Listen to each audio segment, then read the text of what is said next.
پرتغالی‌ها در قرن 15 میلادی این جزایر خالی از سکنه رو کشف کردن و طی قرون بعد تبدیلش کردن به مرکز تجارت برده.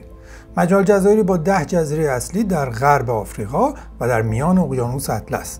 مساحت این کشور 4033 کیلومتر مربع و جمعیتش حدود 600,000 نفره. پایتختش پرایا در جزیره سانتیاگو قرار داره. درود به همگی، به کیپ ورد خوش اومدید. این مستعمره سابق امپراتوری پرتغال که در سال 1975 استقلال خودش رو به دست آورد، برخلاف سایر کشورهای آفریقایی منابع معدنی چندانی نداره، اما با بهره‌گیری از آب و هوای مناسب و ایجاد امنیت، سرمایه خارجی قابل ملاحظه‌ای رو در صنعت گردشگری جذب کرده که اقتصاد کیپ ورد رو بهبود داده.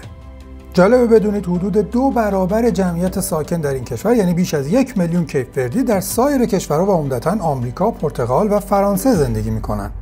کیپ ورد دموکراتیک ترین کشور قاره آفریقاست. فرهنگ مردم این کشور ترکیبی از فرهنگ آفریقایی و اروپاییه.